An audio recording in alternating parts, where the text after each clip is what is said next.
Inter విద్యార్థులకు ఆంధ్రప్రదేశ్ రాష్ట్ర ప్రభుత్వం శుభవార్త చెప్పింది. వచ్చే ఏడాది ఫిబ్రవరి 23వ తేదీ నుంచి inter first year, second year public పరీక్షలు ప్రారంభం కానుండగా 2025-26 విద్యా సంవత్సరం నుంచి ఇంటర్ విద్యార్థుల పాస్ పర్సంటేజీ, పాస్ మార్కుల విధానంలోనూ కీలక మార్పులు చేసింది.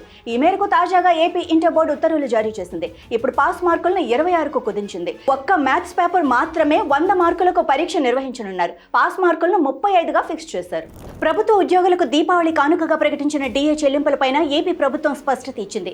దీపావళి వేళ జారీ చేసిన జీవోలో 2024 జనవరి నుంచి చెల్లించాల్సిన 3.64% డిఏ బకాయిలను రిటైర్మెంట్ సమయంలో చెల్లిస్తామని పేర్కొన్నారు. ఇప్పటిదాకా పీఆర్సీ బకాయిలను మాత్రమే రిటైర్మెంట్ సమయంలో చెల్లించేలా నిర్ణయాలు తీసుకోగా దీనిపైన ఉద్యోగుల్లో తీవ్ర చర్చ మొదలైంది. ఈ విషయాన్ని ఉద్యోగ సంఘాల నేతలు అప్పటికప్పుడు ప్రభుత్వం దృష్టికి తీసుకెళ్లగా దీనిపై మంగళవారం రాత్రి ప్రభుత్వం సవరణ జీవో జారీ చేసింది.